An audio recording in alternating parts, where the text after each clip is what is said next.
at our COVID-19 weekly meeting. We thank everyone for joining us on our 23rd or 24th week.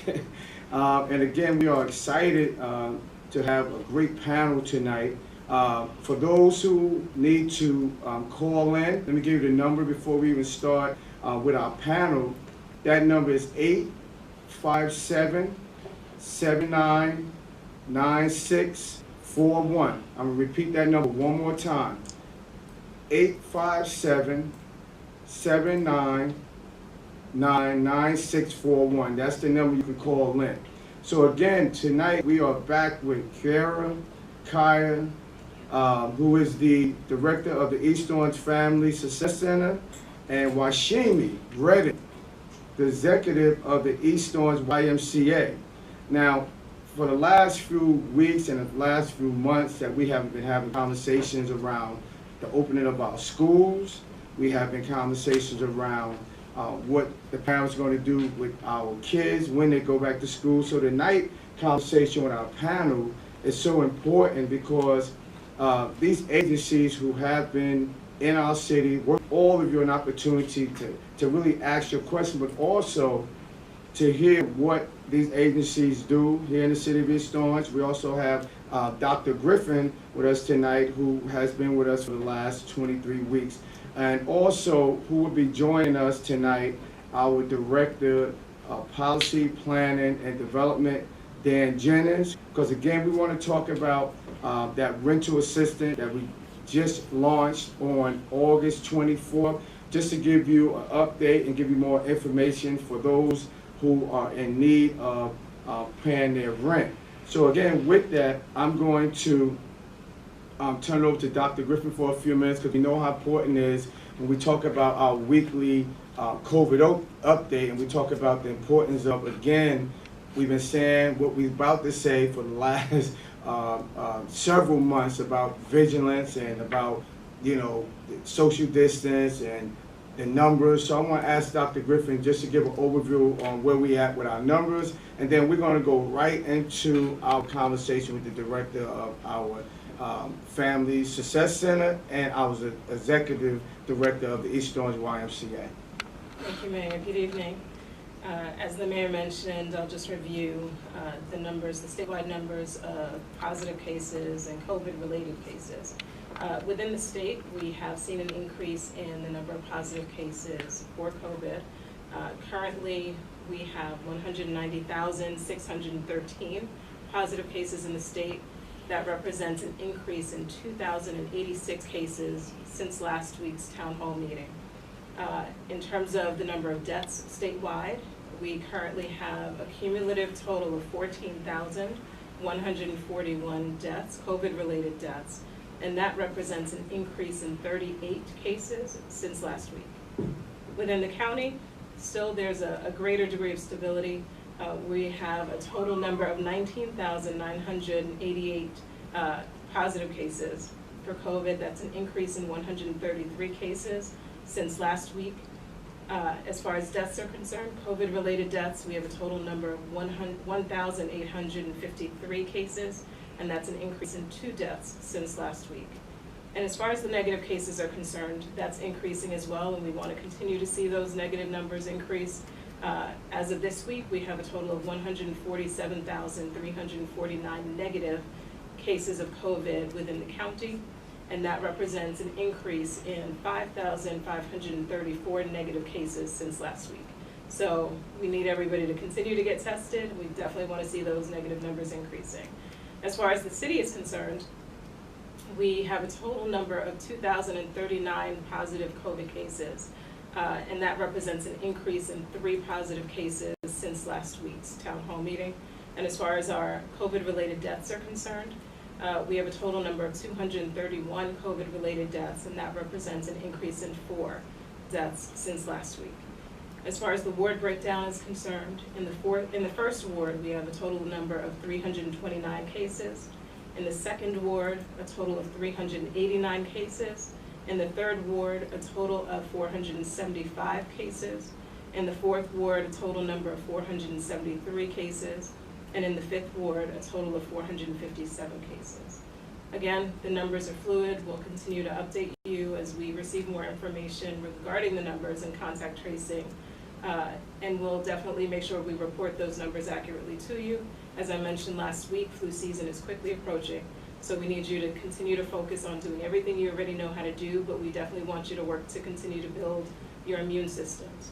And for those of you who are open to taking the flu shot, we definitely encourage everyone to take a flu shot so that you can reduce the likelihood and the chance of you contracting the flu, especially during a time where the pandemic is still present and COVID is still present.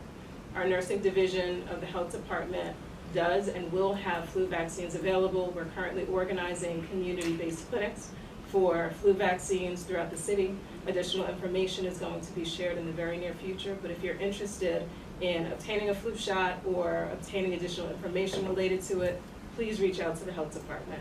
You can definitely give us a call at 973-266-5480, and we'll provide you with additional information related to that. Children who are uninsured, children who are underinsured, and even adults, whether or not you're insured, you can still benefit from visiting the health department and taking advantage of the flu vaccines that will be available. As far as parents who have children who are entering school or who are school aged and still need to have their immunizations, please make sure that you're doing everything that you can to keep your childhood or your children's immunization schedules on track.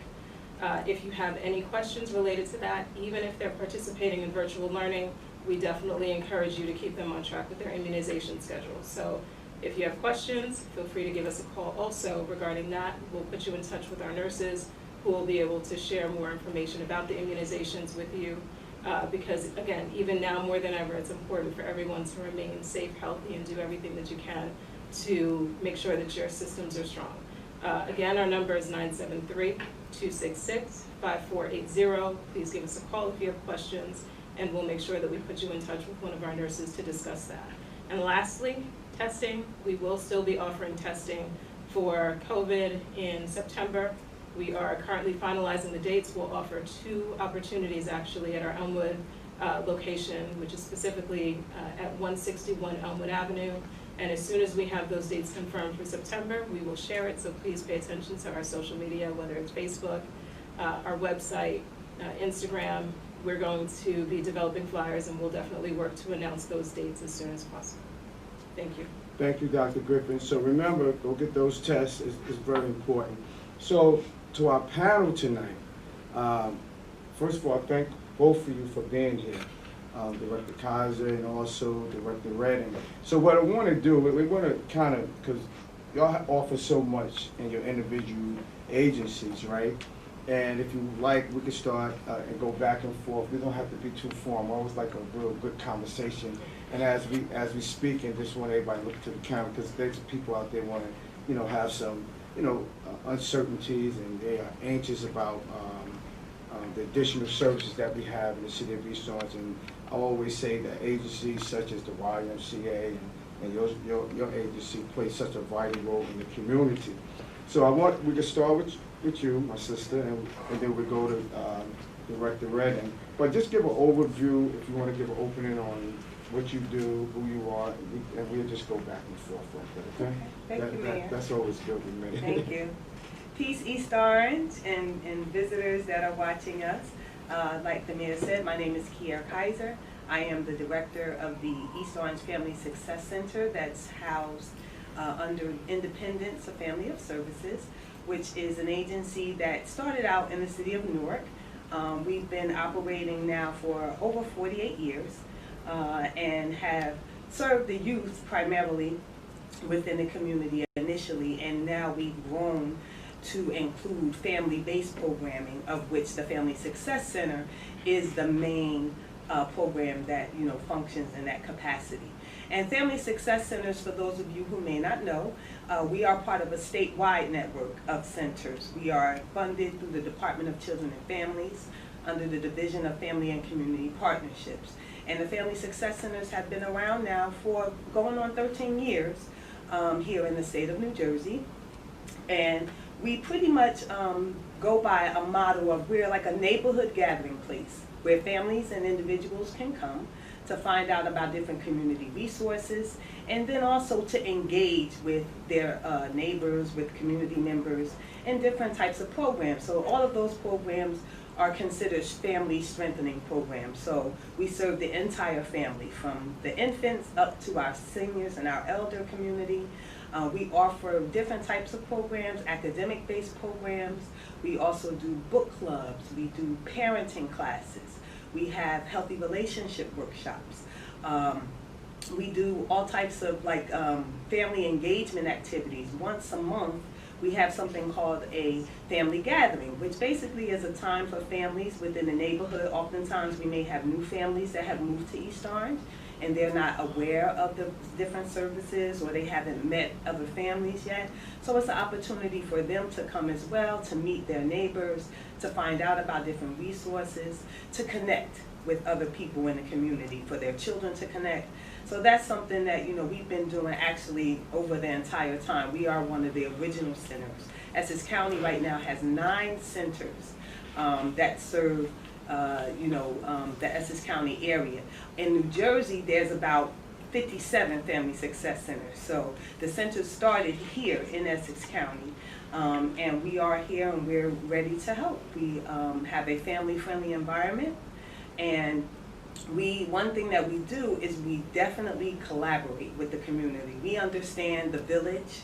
We understand that it takes all of us to be able to serve our community. And so, I'll be giving you some additional information about how to contact us. But if you are out there and you're interested in joining with like-minded individuals who are looking to strengthen our families, to support our children, our parents, our elders, then we encourage you to come. We're always looking for volunteers, and we're always looking for others to help us serve in the capacity that we do. Great, great. That's good to know. I mean, we've been working together for a long time. Long time. And, Even and, in and work, actually, yes, Mayor Green. Yeah. He's on my advisory board. Yes, that's right. Man, I've been around a while, but I think it's so essential that you gave a background about the agency, because we find that, especially during this COVID, how all of us had to really adjust, right? Mm-hmm. And again, as I said earlier, agencies such as your agency and the YMCA became like, that kind of like that incubator where we need to make sure that we, reached out, because that's what people are still doing. Just very quickly, right? We have quite a few parents, right, that constantly call us, and we did talk about what you do and what the organization is about. Can you give an overview of some of the things during the COVID that your organization really had to do and reach and try to find resources for families within the city? Absolutely. So, of course, we all kind of shut down around March, and we are still working remotely. However, we're not at our site on a daily basis. We do still go to the site to provide certain services for families. So one great partnership that we were able to participate in with Table to Table, an organization called CareSpark, as well as the Greater North Conservancy. Every Thursday, they do food bagging and distribution. And so we all head down to Greater North Conservancy and we bag up the food. We have volunteers there from Rutgers, from the medical school. You have volunteers as well from some of the other area colleges. And so that was a really, really great opportunity to be able to help our families with food insecurity. Because we know in East Orange, we have been fortunate and blessed to have many food distributions, but it's just always more that can be done. There's families that, they may have lost their income, maybe not initially, but maybe later on in this pandemic. And so being able to provide that level of service, along with some of our other partners, we partner with National Council of Jewish Women located in Livingston. Every year they do a huge back to school store.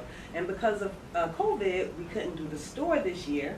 But what they did, they turned it into a mobile unit. And so they came and they dropped off book bags, school supplies. They're also going to be doing clothing and things like that for our families in the community. So that was another thing that we were able to do. We also were able to kind of make some of our programming virtual. So things like I have wonderful staff, Queen Amina, who I'm sure you all are aware of, and who has been involved with different things in the city, yes, with yes. our mayor, and Sister Natasha, who is our educational coordinator, Natasha Akinyele. And so, and then Gervasia Archer, who's one of our newer staff members. So they have been on the line, on the phone, calling families. One of the biggest things that I stressed to my staff was that we have to keep people connected. They're in their homes, they're afraid, they don't know maybe what's going on, they're not sure, you know, how things are going to turn out. Economically, people are suffering. And so one thing we did, we just got on the phones and we just started calling families, and we call families every week. Over 300 families a week we're contacting to find out, do you need food, do you need any other resources, how are you doing with, you know, the distance learning, which was a big thing in the spring time. So just really checking in on families, finding out what it is that they needed, and then finding a resource to meet that need. I mean, you know, that's pretty much what we do on a daily basis, as well as sharing what our other organizations are doing within the city, outside of the city. You know, like I said, we are big on partnerships and really making sure that people know not just what we're doing, but what other people are doing, because it takes a village. All of us can't get this done by ourselves. Right, and really thank you for that. And there's some other questions I want to ask, but I want to bounce over to our director at the YMCA. Director, is it executive director? Executive director. Okay, all right.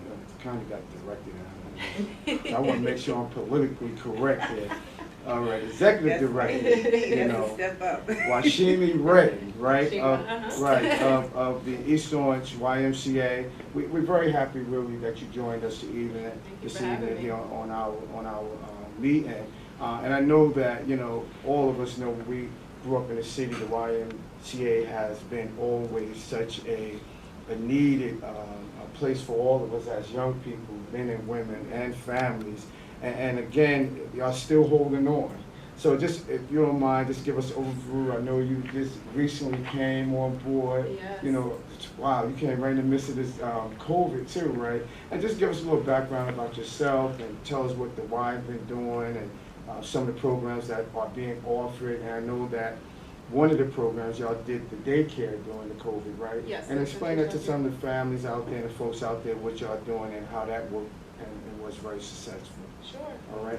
So the YMCA, our tenets are healthy living, youth development, and social responsibility. Of course, after COVID hit and traumatized our nation, we had to really focus more on the social responsibility piece and work on having those outreach, response efforts, pandemic relief efforts to our community.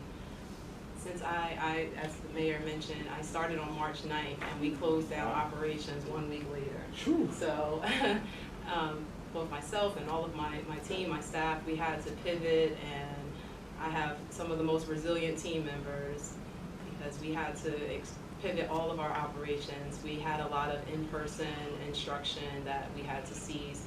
We, as the YMCA, most people in the community know the YMCA for the East Orange YMCA to be a preschool provider because we are a licensed preschool site, but many don't know that we also offer, we have a small pool in our facility, and we offer swim lessons from preschool all the way up through our seniors. We have aquatic lessons in addition to safety around water instruction, and we also have group exercise classes for our youth and all the way up to our seniors.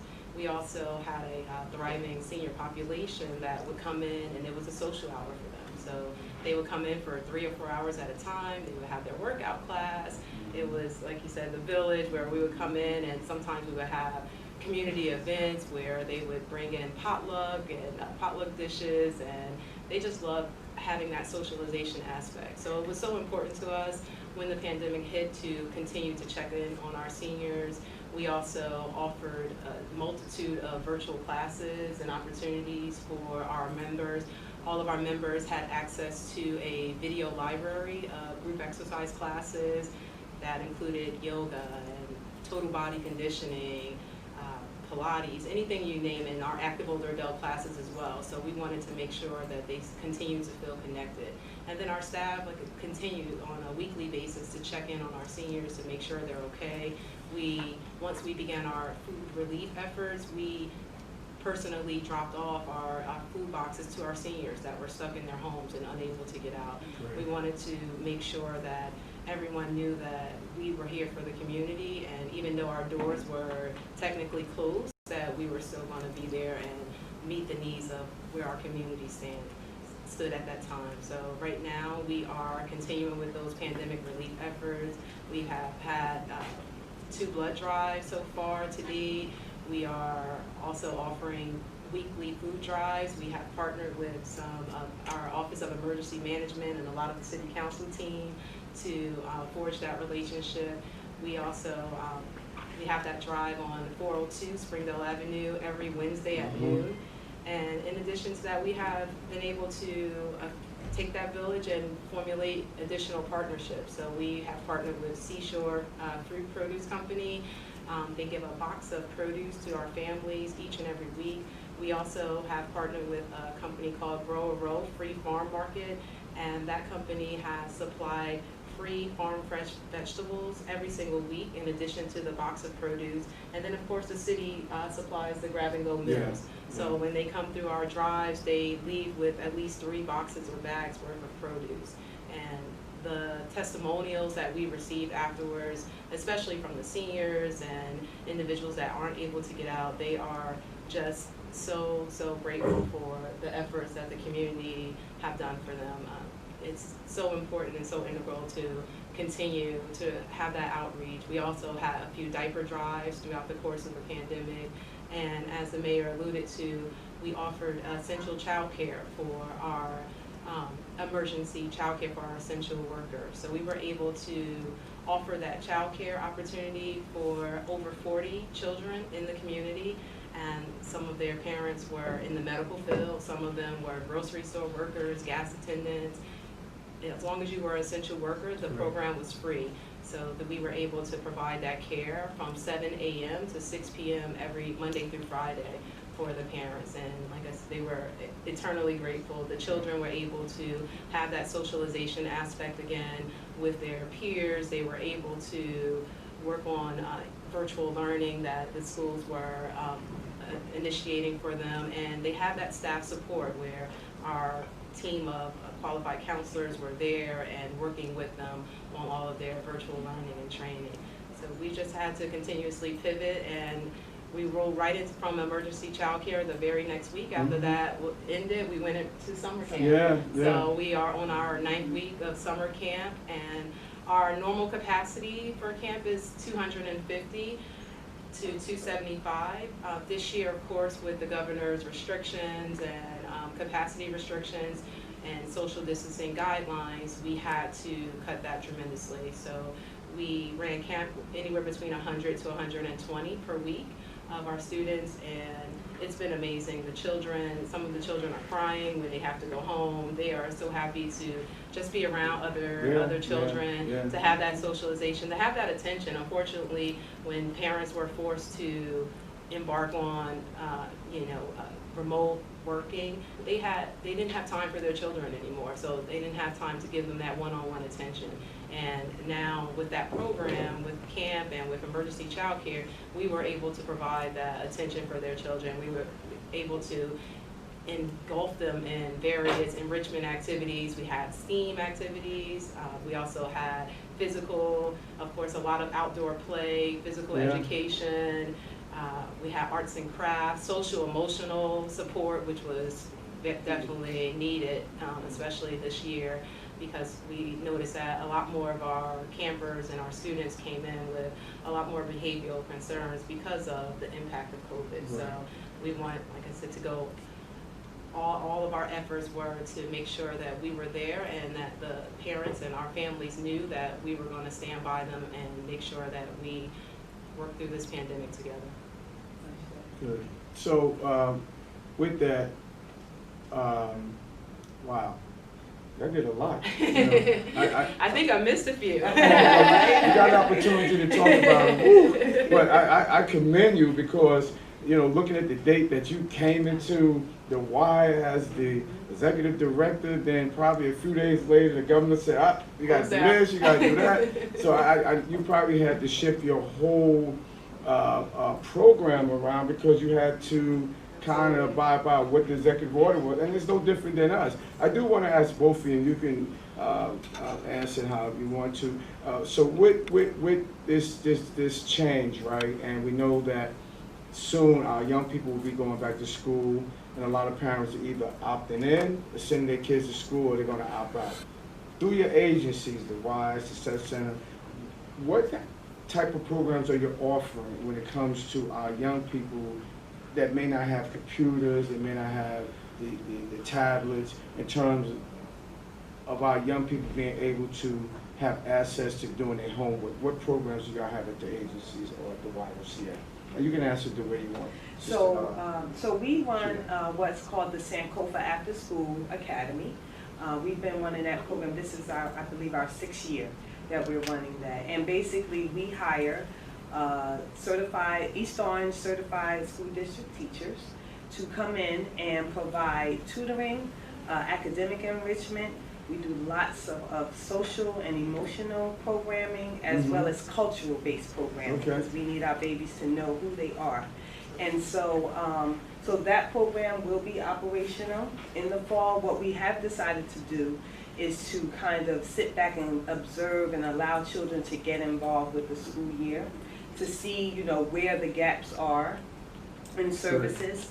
We have partnered with an organization in Montclair that provides laptops for children that when they're going to school, and we've actually reached out to our school district about making that a partnership with East Orange School District and this organization in Montclair, so that we can ensure that we do have enough equipment and things like that for our parents. Another thing I've been sharing with parents is a few years ago, our city was designated as a town to be able to receive low-priced laptops, tablets, and internet service. And so, and the name of the organization is failing me now, but I'll remember it. So that's another resource that families can utilize in order to make sure that you have the equipment, because that's going to be key. We also are looking to host a daytime program at the center, possibly to help parents who are working, who may not be able to have like an older child at home that can kind of oversee what the children are doing. And at the historic Ambrose Mansion, the African American Fund, which is where the center is housed, we do have space where we can social distance our children. We've already taken certain precautions in terms of getting the building sanitized and having regular cleaning, masks, hand sanitizer, all of the the precautions that we need to put in place. But we're looking for retired teachers, college students, anyone in the community that has worked with children that is willing to join us in coming up with solutions for our families that need perhaps someone to supervise the children while they're doing their regular school day. So we are encouraging people to reach out to us at East Orange Family Success Center at gmail.com. We want to know what you're doing. We know there's people that are doing this in their homes already, but we just don't know about what they're doing. So with that, just very quickly, and then I'm going to go to Director Redding. So with that, when you're asking people to volunteer, yes, their time and share their expertise with your organization, what are some of the measures that you have taken in terms of keeping people safe, right? Because what happens is that people say to themselves, I don't mind helping, but I got to know that I'm safe. I got to know that this place is sanitized. I got to know that the people that I'm going to be working with, because that's the norm we're living in now. Absolutely. Everybody has that insecurity about, if I walk in that place, when I go home, am I going to affect my mom or my dad or my son or my grandmother? So what measures have all of you taken through your organization to make sure that if people say, you know what, I don't mind volunteering, that you can assure them that the place is safe and healthy? Absolutely. So yes, like I said, we just did a very deep cleaning, sanitizing.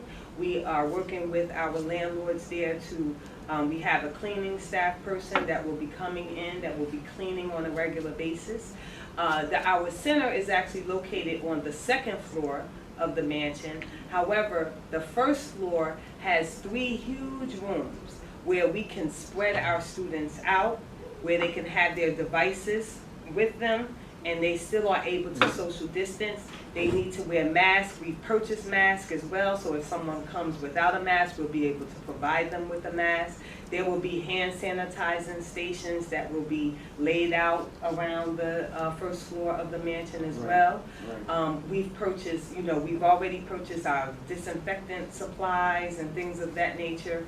And we also are going to limit, of course, the number of children that we're going to be able to serve at our facility, but we are looking at other institutions, such as our faith-based institutions, some of our businesses that may have open space. We're really looking to call on our community to come together and say, listen, if you have space that's available, that you can provide for us to house children and make sure and have people there to supervise them, make sure that they're doing their work, make sure they get something to eat, make sure they get a snack, and just follow them throughout that school day, because we know so many of our children, they spend so much time in front of the TV already with the video games and watching television. So it's difficult for them to stand there and just do virtual learning. So they need an adult. They need that support, like my sister said, in terms of getting their work done.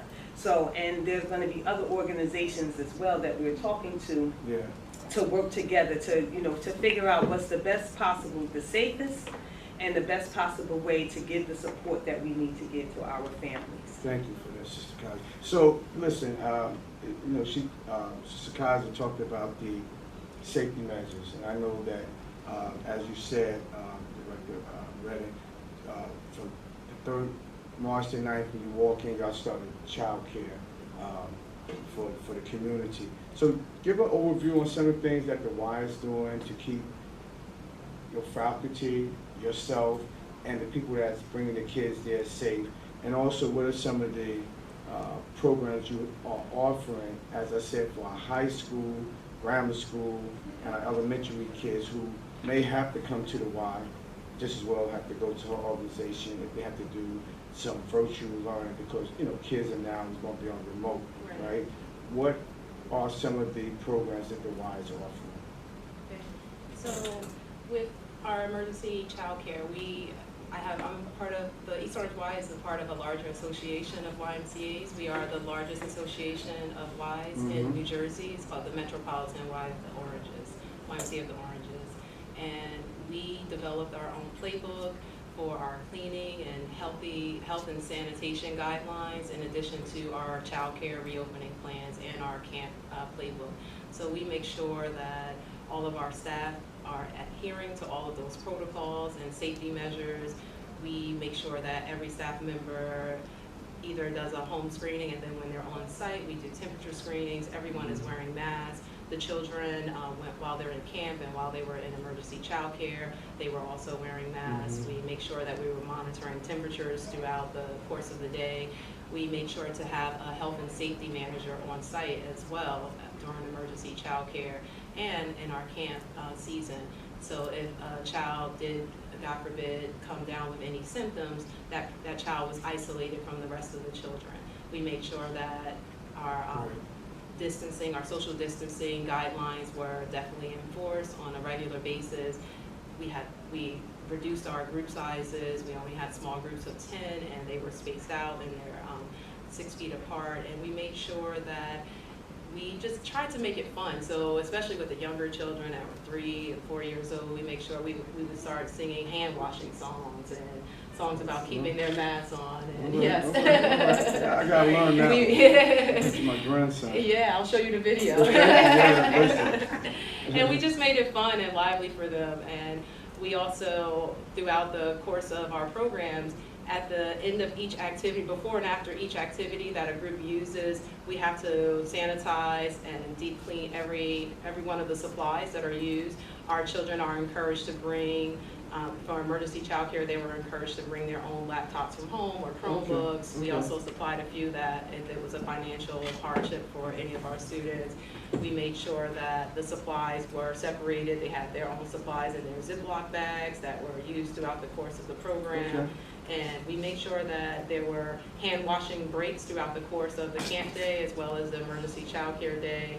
In addition to all the cleaning that our staff made sure to develop throughout the course of the day, we also have had an outside cleaning company come in at the end of each work day or school day and make sure that they did a deep clean. And that is continuing throughout our camp day as well. So at the end of the camp day, at 6 p.m., our cleaning company comes in and they come back and do a deep cleaning. So we also purchased electrostatic sprayers. We look like Ghostbusters with the backpacks on, and we spray down the bathrooms. We spray down all the highly touched surfaces, and we make sure that the children are, like I said, washing their hands and keeping their masks on. In terms of programming options, a lot of our parents were very upset with unfortunately, that had to go to work. They were upset and devastated with the decision of the school district saying all virtual. And we had to, they just want to know what they're going to do with their children. A lot of them are essential workers and they have to go to work. They don't have that option. So we have been able to, starting September 8th, registration actually opens next week. We're going to roll out a full day childcare program for our students from grades K through 5. Yes, so it'll be from 8:30 to 5:30 p.m. We will also be providing meals for the students, so they will receive breakfast, lunch, and a PM snack. And we are, the district is sending some of them with Chromebooks, but we also have a few supplies in case they don't. They'll have that support from our staff members to assist them with their virtual learning throughout the course of the day. They will also have enrichment activities, STEM activities, creative arts, arts and crafts activities throughout the course of the day as well, and a lot of outdoor recreation and indoor play as well.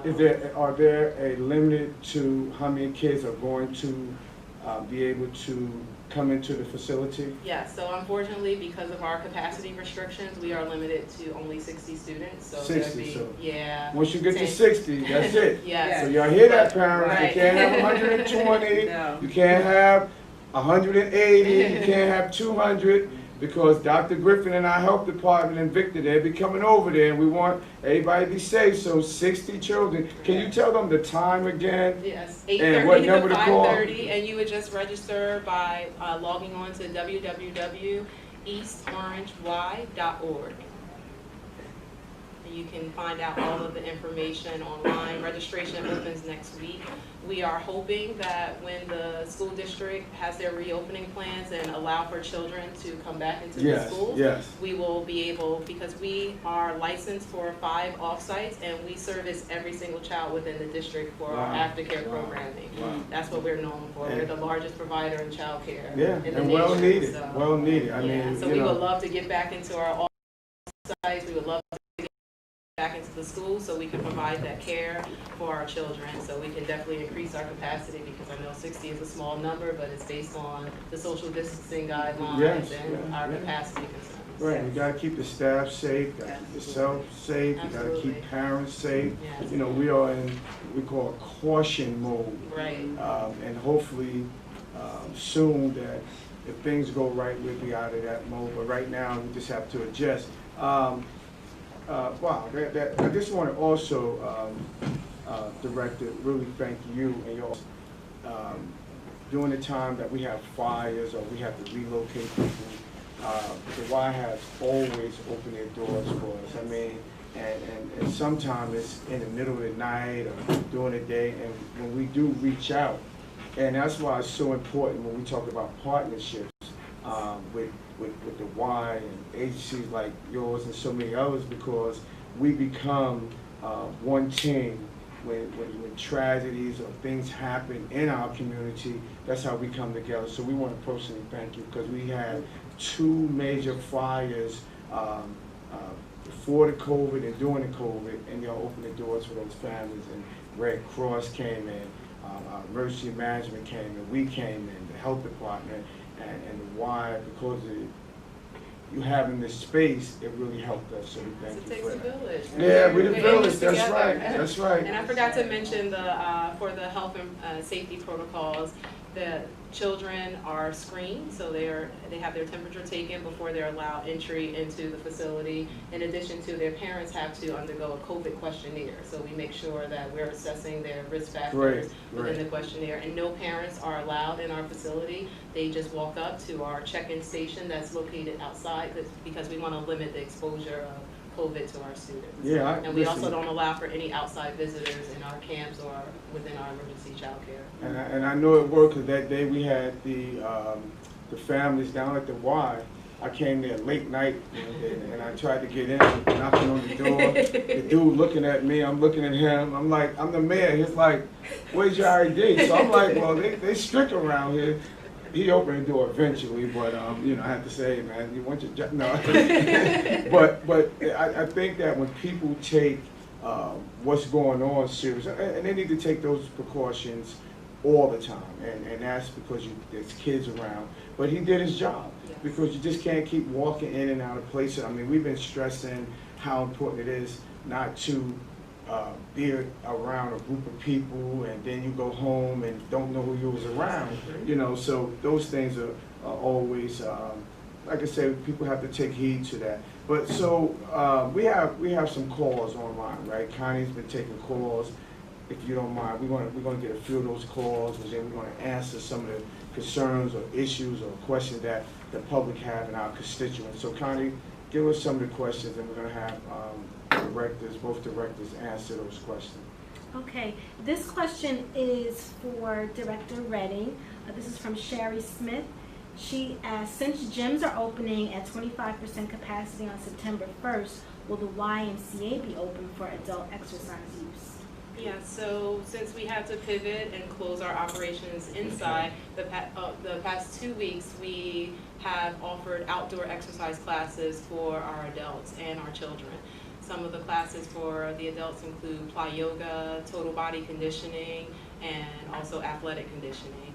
They have been very successful. We have it on a turf behind our playground, and we make sure, as I said, with the temperature checks, everyone has to wear masks until they are on their mats, and then they are separated 6 feet apart.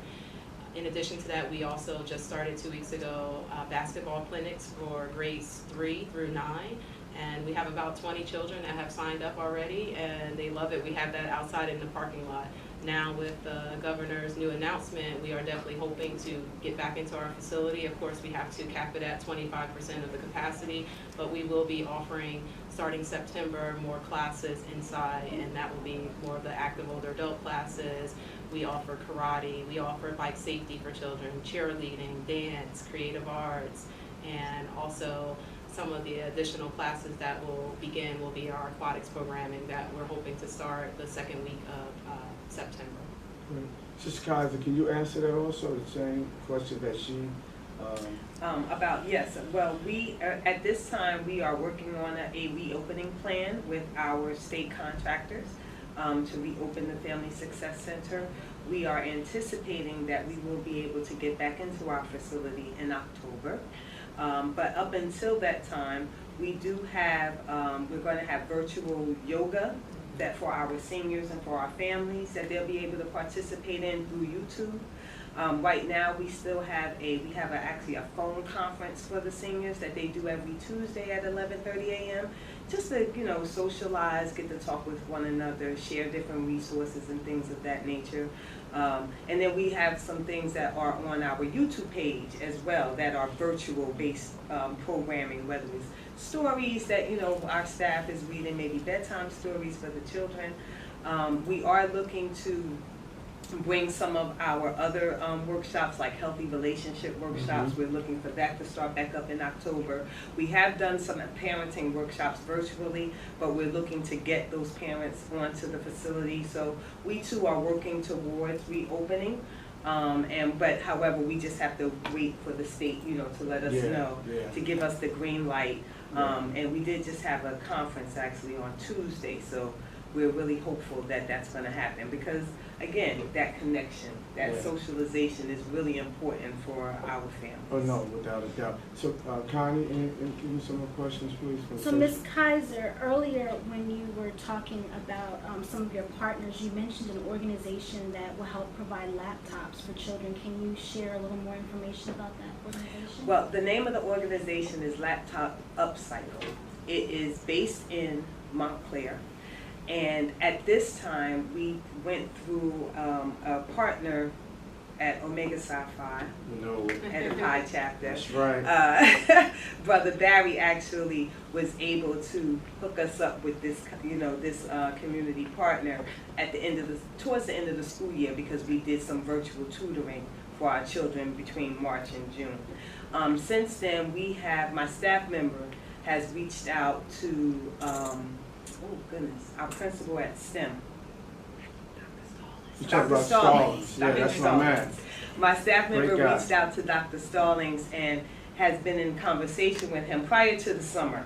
And so we are looking to have the East Orange School District have that partnership so that then the district can just go directly to Laptop Upcycle as opposed to us doing individual families. We will hopefully have more information about that as the school year goes on. But if you would like more information about how you can possibly reach out to them on an individual basis, you're welcome to give me a call at 973-395-1442. Again, that's 973-395-1442. I'm prompt number 1, and I can certainly talk with you about that. That's great. Any more questions? Well, I mentioned in the Facebook post the address, but if you could also give the address, you say the mansion, but say the exact address, because some folks are asking. So the address, we're at the African American Fund of New Jersey's headquarters, which is 132 South Harrison Street, here in East Orange. We're located between Central Avenue and Freeway Drive. It's the only mansion on the block. It's gorgeous. Yes, But yes. again, it's 132 South Harrison Street, here in the city of East Orange. And thank you for that. And also, our organization would be reaching out to both of you because we got the Ted R. Green Foundation, and we're also going to be sponsored. We want to identify some our local high school, grammar school kids, needy families, because we want to help them. I mean, we want to help everybody, but we want to identify some of the needy families in the community, and also we want to be a part of making sure that our young people have all the tools that they need, either mobily or if they are in school. So we're going to be helping out with that process also, and we'll be calling. We have someone from the organization call, so we're going to do our part in that also with Ted R. Green Foundation with some laptops and some tablets, because we know how important it is. And that other organization I was talking about, Mayor Green, is everyoneon.org. Everyone.org? Everyoneon.org. You can go directly to that website. You're an East Orange resident, so you automatically are eligible to receive discounted prices on laptops, tablets, and internet service. And matter of fact, let's talk about that in terms of, families in the community that, when it comes to the why, I know a lot of times parents don't have the money.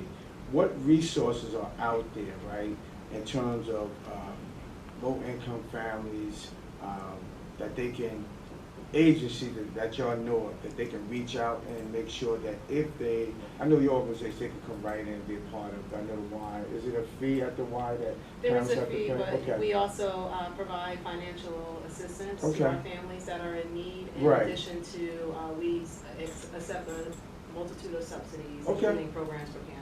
So. Can you tell all those people Yes. out there what you just said again? So we accept subsidy, including programs for parents, and we also provide financial aid.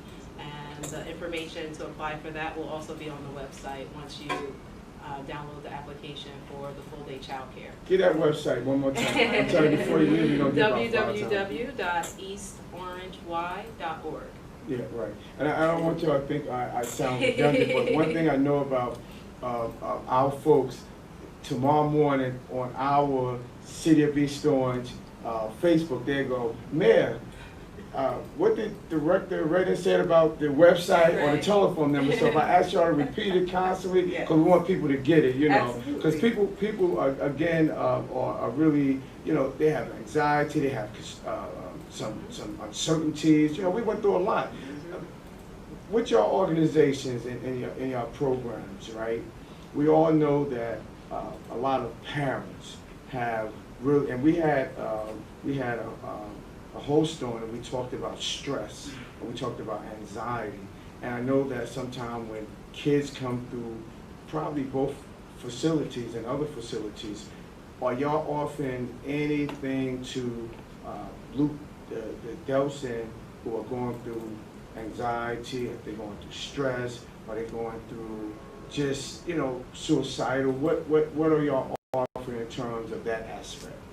Well, we do not offer any clinical services on site. However, my background is in public health, and so I am familiar with quite a few of our providers in the therapeutic community. And so what we do is we refer our families to clinicians who look like them, who understand, you know, what it is that they're dealing with in their lives on a daily basis, that have served our community, you know, already. A lot of them come from our hoods. Right. And so, you know, we refer those families out to those clinicians, and we try to make sure it's not a cold referral. So I want to make sure that I've spoken to someone in that office, that, you know, that they're treating our families with dignity, with respect, and that they are truly, you know, assessing them for what it is that they should be assessed for. We know that, you know, oftentimes people of color are sometimes put into these other, you know, diagnoses or these different roles, and so we want to make sure that when they go to this place, it's going to be a family-friendly place, and that it's going to be someone who's going to, like I said, respect them, make sure that they show them a level of dignity, and help them with whatever it is that they're dealing with at that time. And again, if you need some of those resources, we encourage you to contact us at the center, 973-395-1442. You can hit prompt 1, 2, or 3 to reach me or my staff, or East Orange Family Success Center at gmail.com. You can also email us, and we'll get back to you. So you don't said that prompt so much, I can say it right on. It's prompt number 1, right? See? Because we got to get it, because they're going to be calling. So at the Y, I know you run into a little everything. Yes. So is there anything in terms of the parents that come in and say, you know, Director, I'm stressing, or I have anxiety, or my kid is going, and listen, we have become, through our agencies, and I know God knows as the mayor and East Orange City Council, we have become more than just public servants. Yeah. You know, and it's just, you know, it's something that we brought into, and you know, we have to adapt to it. But I know what probably y'all go through each and every day. But are you offering any programs to the parents or to our youth in terms of helping with that if they came in and you know, announced that they are going through a situation? Yeah, so the social emotional learning is embedded into our curriculum for our summer camps, our after school programs, in addition to character development throughout the course of our socialization activities that we offer. In addition to that, we have received multiple grants to support families for trauma-informed care.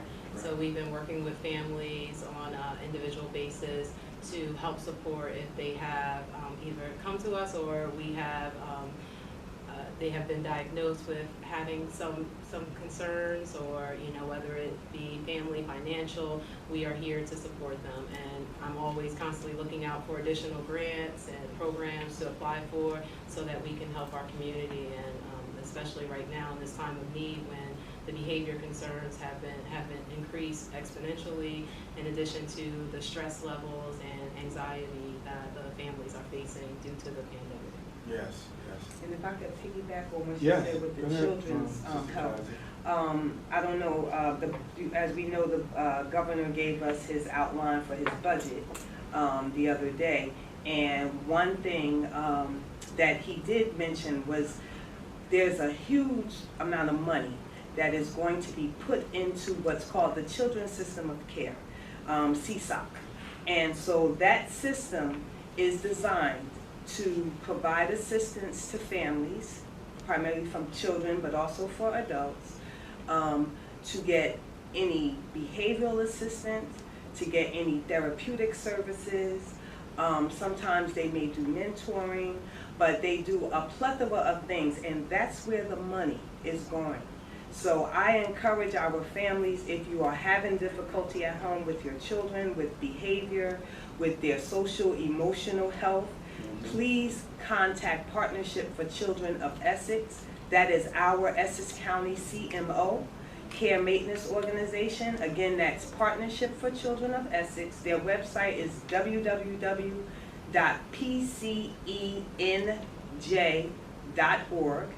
And they will give you information on how to access their services. There is an administrator through Perform Care. I'm sure many parents who have special needs children Yes. that are already engaged in the system, they know about that, but that money is going to be put there in order to serve our families, so we need to utilize it.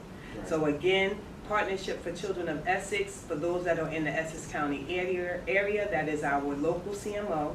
And they will willingly walk you through the process of obtaining those services for your children and for your Great. families. And I'm glad you spoke about the needy children, special needs children, because next week we're going to be bringing on Nadine and her organization. Nice, you know, well, we've been a part of that for a while, and talk about autism and what programs are out there and what services are out there. So today's conversation really is a segue into what we're going to be talking about next week. So that's very good. So again, as I asked the director, you can just give us some more, because you got a lot of people over there, Director Redding. Is there anything else in terms of the why, what they're doing? We want to take some more questions, because we do have Dan Jennings here, and we want y'all to stay and listen to some of our rental assistants. Then we can come back and we're going to try to close out. But you can go ahead. I mean, this is a great conversation, because one thing I learned, not only during this COVID, but being the mayor and being a public servant, information is so vital, right? When people have information and they have the resources and know where to go to, it really helps our community, because we really don't realize how many people don't know where to go, right? They don't know who to contact. They don't know what's a number to call. And the YMCA and the Family Success Center, y'all guys give people hope, right, and guidance. I mean, along with so many other nonprofit organizations, for-profit organizations who we've been working with from day one of my administration. And again, here we are giving out so much information. I know people are soaking it in, so you can kind of Yes, I'll give that website again. I'll take Okay. my cue. There you go. There you go. www.eastorangey.org, and the information to apply for financial aid is fa@metroymcas.org. That's fa@metroymcas.org. Wow. You can apply right now, even ahead of time, before you begin registering for the full-day childcare. So to everybody that's joined us this evening, we have gotten a wealth of information from our YMCA and from the Family Success Center, and there's so many other people probably out there on our Facebook page tonight, and also on YouTube, who is giving out information. I know that my office is giving numbers out while all of you are on Facebook, so please take those numbers. But with that and all the information we just heard, we're going to go right into a segue of a program that we just launched an initiative that we know that is so important to so many people right here in the city of East Orange. You know, during this COVID, from our governor to our lieutenant governor to our assemblywoman, Brittany Timberlake, down to our U.S. Congressman, Donald Payne Jr., down to our Essex County Executive Joe D. All of them was trying to find ways in terms of rental assistance, and it kind of triggered all the way down to the local government. So with us tonight is Dan Jennings. Dan Jennings spearheads our policy, planning, and development department, who has been doing an outstanding job, and along with making sure that when you look around the city, our redevelopment. So I'm going to ask Dan just to introduce himself, but tonight he really wanted to get into a program we launched, and that's our rental assistance, so he can just give you an update. We launched it, folks start reaching out to different agencies, but we wanted Dan Jennings to come back and really just reassure those who are applying, don't get discouraged, and what you have to do and what you cannot do. And Dan, take it away. Yeah, thank you, Mayor, and good evening. So, as the Mayor noted, we launched the rental assistance program because we realized that tenants have fallen behind on their rent due to no fault of their own, but because of the pandemic. So we've actually got an allocation of dollars, special community block grant dollars from the federal government, and we've decided to use most of the dollars for this program. So the way it works, if you can prove an income loss because of the COVID crisis, and if you meet certain income eligibility guidelines, you may be eligible to receive up to $3,500 or 3 months of rent, whatever is maxed. And in order to administer this program, we have partnered with 3 organizations: New Jersey Shares, the East Orange Community Development Network, and Isaiah House. And we'll flash, I'll give you their information, their phone number, their website in a minute. So here's what's very important to understand about this program. A couple things. One is you have to demonstrate that your income loss is is related to COVID. So maybe you got laid off or your job stopped. Whatever it is, you have to be able to demonstrate that. Secondly is, if you are receiving other federal funds, unfortunately you will not be able to receive these funds. So for instance, if you're Section 8, Section 8 we understand has a way of covering rent regardless of how much money you bring in. But if you are receiving Section 8, unfortunately you will not be eligible for this program. If you have other people in the households, we will look at the income sources for all those other people in the household. So for instance, if you're receiving disability income counts. If you're receiving other forms of income, like retirement income, that also counts. So we will look at all forms of income, regardless if all the forms of income still meet the eligibility threshold, then you may be eligible. So we encourage you to look at, to reach out to one of our partners, NJ Shares, East Orange Community Development Network, or Isaiah House. They're administering the program on the city's behalf. And at this point, Mayor, if there are questions about this program, I'll be happy to answer. Connie, anybody on the line? No, just wanting you explain, the process. If anyone wants to get the information that Mr. Jennings just mentioned, you can go to eastorange-nj.gov. At the top, there's a COVID-19 alert bar, and if you click on that, we just uploaded all of the instructions on what you have to do with the contact information for those 3 organizations. And explain to the residents, the constituents, that they only choose one of those agencies. They can't go to one agency thinking that the other agency don't know that they want to explain that, because that's so important. Yes, it is. So we want you to go to only one agency. So for example, if you call one agency, you don't hear anything, or you can't get through, it's okay to try the other agency.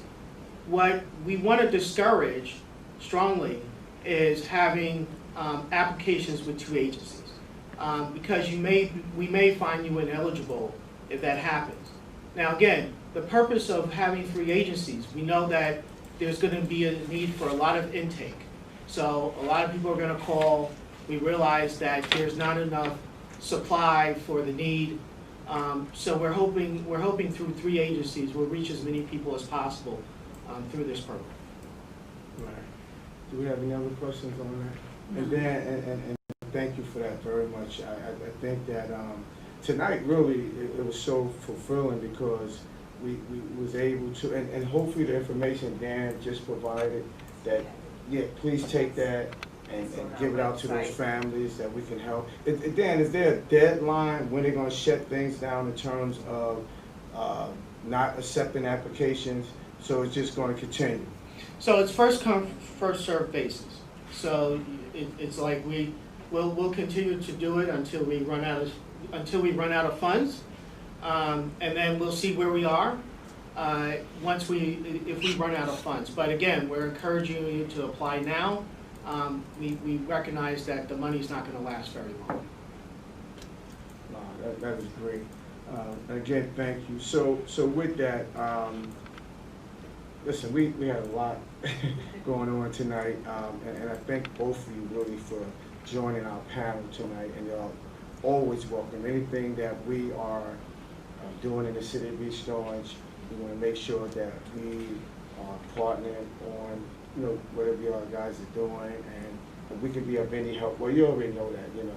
And I'm glad we had an opportunity to meet, because my goal was I have to meet the director of the YMCA. You know, it's funny, I just told Danielle, I said you have to reach out, because really we need to connect, because you're part of our community, you're part of this family, and you know, we constantly kind of like lead this charge, saying that we're one city, one community, we have one goal, that goal is progress, and everyone who really in this community that want to see us progress is a part of what we do and say in terms of our progress. So with that tonight, Sister Kaya, you have a closeout, and Director Redding, if you have a closeout, then we're going to let Dr. Griffin, then I'm going to close out. But we are really honored to have this conversation tonight, because, again, like I said, from day one, going through this COVID conversation, we as a team had to really lock arms together, because you probably know it, things change every day. Even now, you know, although the governor is still talking about, you know, the remote schooling, and then parents can keep kids home, and now he's opening up certain gyms, but he definitely said today that with all those efforts, if we don't be careful, we can go back to where we was at in early March. Well, it really started in November, December, but he started shutting things down in March.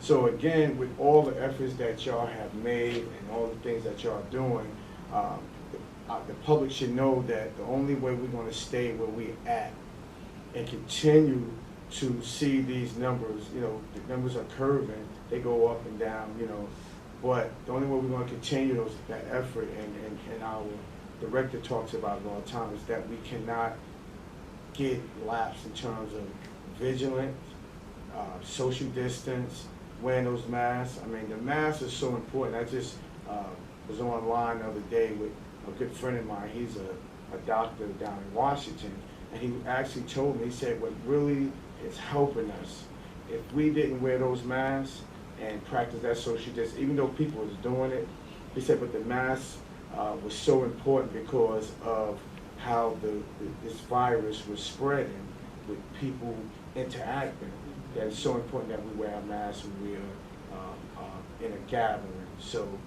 with that, you know, I'm going to ask you to close out, please. Okay, so I just want to thank the mayor for allowing us to come on this evening and be able to share what we do here in the city of East Orange.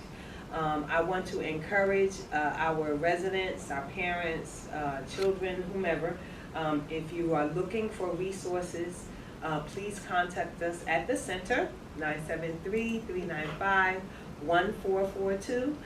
We know that, with the upcoming academic year, with the virtual, programming that's going to be happening and our children will be home, I'm sure that, you all are going to be looking for resources, for community-based resources, online resources to help you with your homeschooling of your children. So we encourage you to reach out to us. We have a list of different resources that you can look into that we're sure that will be beneficial to you in terms of the, making sure that our children are on their P's and Q's when it comes to homeschooling, as well as any other resources that you're looking for within our community. That's what we do. That's what we specialize in. We have a great staff. We have an advisory board that is made up of different people across the city, some social workers from East Orange, some medical workers from East Orange General Hospital. We have a group that works with us in terms of identifying those resources and getting the word out as well. So again, contact us, 973-395-1442, or hit us up at East Orange Family Success Center at gmail.com. Peace and love to everyone out there. Thank you, Director Kaiser. Director Redding? Yeah, so I want to thank the mayor again for having me. It's definitely an honor. I've been looking forward to being mayor since March when we were initially scheduled to meet, but I just want to encourage our families, if you need any of the support opportunities that I mentioned earlier, so please reach out. You can contact the East Orange branch at 973-673-5588 or visit us on the web at www.eastorangey.org. So we are here to support you in any way possible, and we want our families to know that we are with you throughout the entirety of this pandemic, and we will continue to support in every way that we can. Thank you so much, Executive Director Redding. Dan Jennings, go ahead. Yeah, I also want to remind residents that we have a virtual farmers market. So if you're looking to order fresh fruits and vegetables, we figure out a way that you can order them and have them picked up. You can pick them up at curbside at 23 Winan Street on Saturday. Let me quickly give you the website address. Is eoshopslocal / farmers-market. So please go to the EO Shops Local site, and there you'll be able to order fresh fruits and vegetables for pickup. Thank you. Okay, thank you, Dan Jennings. That's your closeout, right? Yes, sir. Dr. Griffin? I just want to thank you both and your teams for all of the work that you've been doing in the community, because as we've said, we're only as strong as our partnerships. And we consider each and every resident a partner as well. And that's why we all have to just continue to work together to make sure that we're keeping the city healthy and keeping the city safe.